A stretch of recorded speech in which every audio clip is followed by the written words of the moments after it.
Now here's Batman after I hit him with a matte sealer. I don't really like how it turned out. I think it could be a lot better, so I might just get a different matte sealer for the future.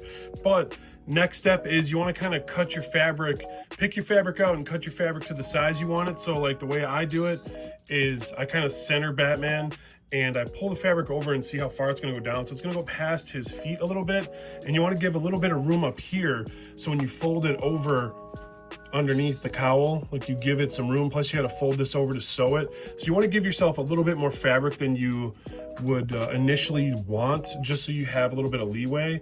And you see how it's going to go down past his feet. So now we fold and cut and kind of start to shape the cape how you want it. So now that we got the fabric to the size we want it, you fold it over just like this and kind of square it. And it's not going to be perfect unless you really take your time. And I'm not a huge perfectionist when it comes to like all the centering and everything, because this is going to be cut up anyway. And what you want to do is make like a half circle. I'll show you right here with the rotary blade right here. You want to press down on it pretty good and come up like this. And you can of course make different shape capes. So like, you know how this one's kind of gonna look a little bit wider than normal, so it's gonna look pretty cool, and you can kind of mess around and do a bunch of different cuts and see how it turns out, because this stuff is actually pretty cheap. And now we're gonna cut the scallops. So you want to cut like as many as you want. Like you just use the rotary blade and go like this and kind of cut the shape that you want out of your cape. And I'm going to do it like this. I don't really have a rhyme or reason. I just do like 5 usually. You're going to press down pretty hard so it cuts both of these, or cuts through both of the fabrics nice and easy. And as you can see, you can kind of see the Batman cape starting to take shape. So now as you can see, it's really starting to take shape. And now I think it's just time to get that wire in there, sew it up. Well, sew it up and then get the wire in there.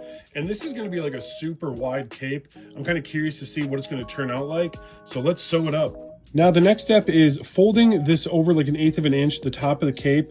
This is way more than 1/8, but I just want to show you exactly what I'm going to do. So you fold it over like that so you can sew it, and then when you're done sewing, you can shove the wire through. So I'm going to do a time lapse and I'm going to sew this up really quick. You just want to fold it like 1/8 of an inch over, clamp it down, and then stitch it however you want all the way across the cape.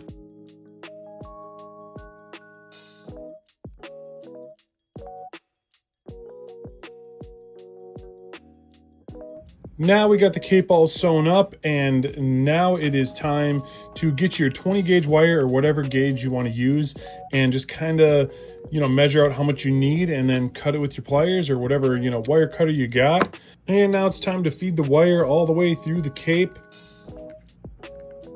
And we'll do that really quick, and then I will glue it on to the Batman.